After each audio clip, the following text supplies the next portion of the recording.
Phoebe has just been released, and even though her kit seems pretty difficult, it turns out to be pretty straightforward. So, after this video, you will know exactly how to play and build Phoebe. Phoebe is a Spectral main DPS and sub DPS, depending on what form she is in, that deals heavy and basic attack damage, whilst using a rectifier as her weapon. First, let's look at her resonance skill. Phoebe's resonance skill, To Where Light Shines, summons a ring of mirrors at the enemy's location that lasts for 30 seconds. When summoning it, it immobilizes the enemies for 2 seconds whilst dealing some damage. After summoning the circle, you can use your resonance skill again to teleport into the circle whilst also dealing some damage. If you want to teleport into the circle, make sure that you do it within the time frame, since if you wait for too long, the teleport window runs out. But why would you want to teleport into the circle, you may ask? Well, if Phoebe is inside the ring of mirrors, her basic attacks will become enhanced. So, instead of dealing a total of 193% damage in one basic attack rotation, you will instead deal 312% damage, which is quite a big DPS increase. And even though these enhanced basic attack scalings are behind her resonance skill, they still count as basic attack damage. However, if you are outside the ring of mirrors, Phoebe will instead make mirror reflections. This will happen every time her basic attacks pass through the ring of mirrors.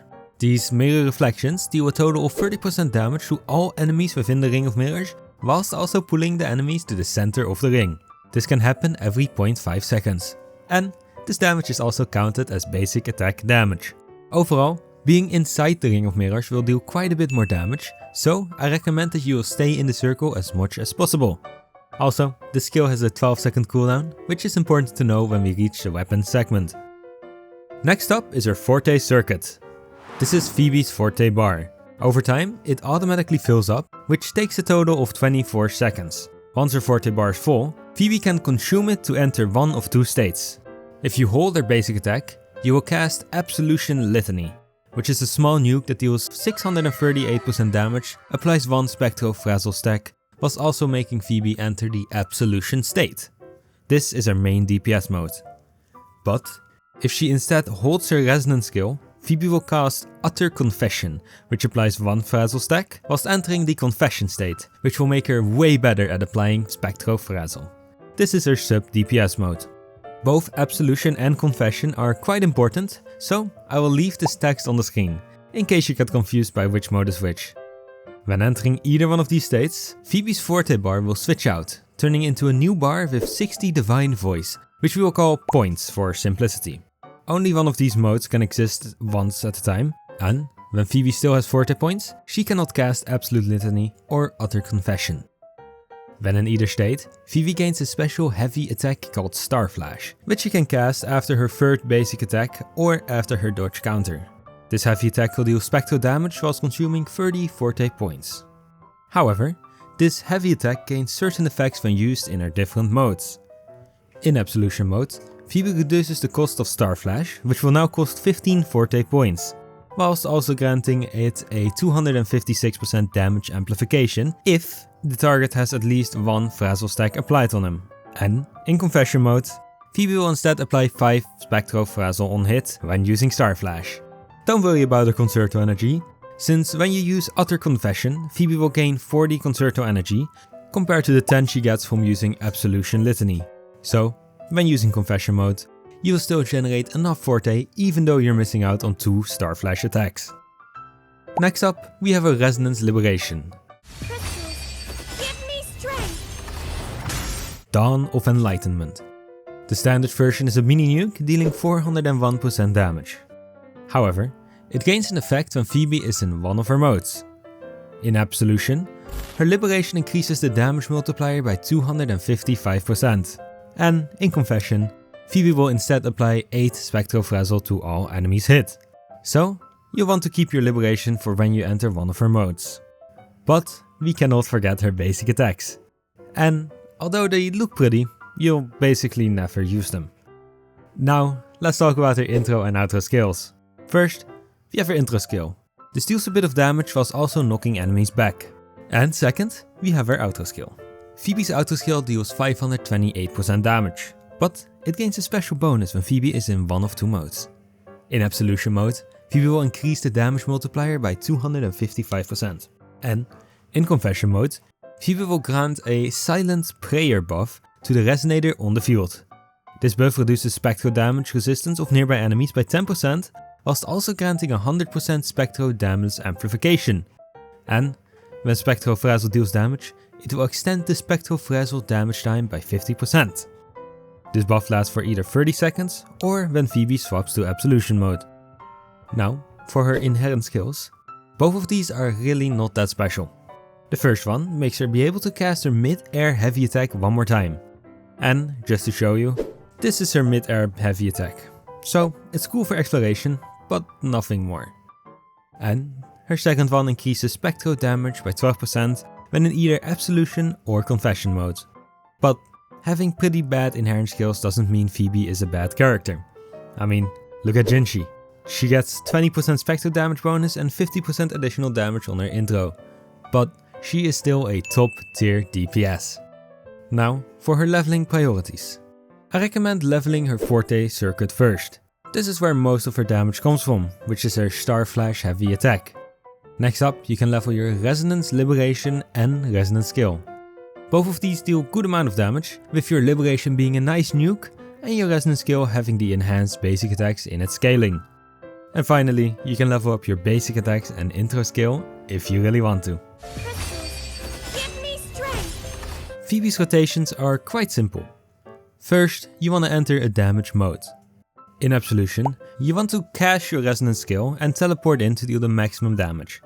Then, basic attack 3 times into a heavy attack to use Star Flash. You want to repeat this a total of 4 times to consume all Forte points. And, of course, at the end, use your Liberation and your Echo skill.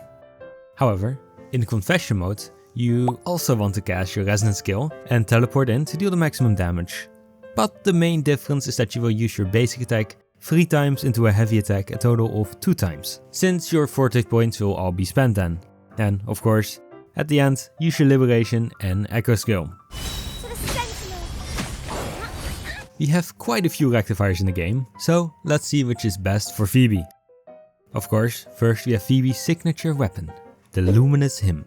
With 500 base attack and 36% crit rate, Phoebe will already have a lot of crit rate. And her weapon passive is also pretty good. First, you gain 12% attack. After that, when you deal damage to enemies with Spectral Frazzle, you will gain 14% basic and heavy attack damage bonus. This effect is a maximum of 3 stacks and lasts for 6 seconds. As for the second part of her passive, when you cast your outro skill, the damage of Spectral Frazzle around the active resonator will be increased by 30% for 30 seconds. Overall, this weapon does seem pretty nice, granting Phoebe quite a lot of damage. Next up, we have the String Master, Yinlin's signature weapon. With the same main and substats, this weapon does seem to be quite decent for Phoebe. However, its passive cannot be fully utilized. The 12% attribute damage bonus is nice, but it gives 12% attack for 6 seconds when casting a Resonance skill, which can stack up to 2 times. However, Phoebe will only ever have 1 stack, whilst also only having a 50% uptime on the buff. But since it's a 5-star weapon, it will still be one of the best options on Phoebe. Shesh's weapon, the Rime Draped Sprouts, has the exact same issue, since it also has a skill activated passive that lasts for 6 seconds. However, since her weapon is crit damage and since Phoebe already gets a lot of crit rate from her Echo set, this weapon does seem kind of nice for just the crit damage. For the final 5-star option, we have the Cosmic Ripples. This is a pretty decent option since it gives a massive 54% attack as its substat. And with the passive increasing basic attack damage and energy recharge, it won't be too bad on Phoebe. However, since it is lacking crit rate or crit damage, getting decent crit stats for her will be slightly harder. And even though it's lacking crit, it'll still be a great option nonetheless. Now, for the 4-star options, I have 3 different ones to recommend. The first will be the Battle Pass exclusive, the Augment. Even though it only has 412 base attack, it does come with 20.2% crit rate. And with its passive granting a massive 48% attack after casting your Liberation, this weapon will be quite good. Although you do have to remember to use your Liberation before your rotations to gain maximum efficiency on the buff. Now, for the weapon that most people will have, is gonna be the Ocean's Gift. The Ocean's Gift has a high base attack with low attack, and the passive also increases Spectro damage by 10% every time you damage an enemy with Spectro Frazzle on them. This lasts for 6 seconds and has a maximum of 4 stacks. At R5, this weapon will be about the same strength as the Augment. And finally, for the free to play option, if you don't have the Ocean's Gift, we have the Waltz in Masquerade. This is the craftable Renacita weapon. It comes with 462 attack and 12% attack as its substack. And with the passive granting 8% attack for every hit on an enemy with a negative effect, which can stack up to 4 times with a duration of 10 seconds, this weapon will be fine to use, granting a lot of attack in total. For her echoes, Phoebe will want to use the Eternal Radiance set. Its 2-piece grants 10% Spectro damage, whilst the 5-piece increases her crit rate by 20% for 15 seconds after inflicting an enemy with Spectro Frazzle. And it will also increase her Spectro damage by 15% if she attacks an enemy that has 10 Frazzle stacks. As for her active echo, you want to use the Nightmare Morning Aches. This echo grants 12% Spectro damage bonus just by having it equipped in your main slot. For the active effect, it deals 273.6% damage, and if the enemy has Frazzle on them, the damage gets increased by 100%.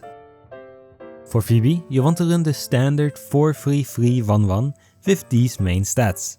As for the substats, you want to use these stats on the right, with priority from top to bottom. But remember that her echo set still gives 20% crit rate, so make sure you'll never go above 80% crit rate. And if you're using Shorekeeper, the maximum should be 67.5%.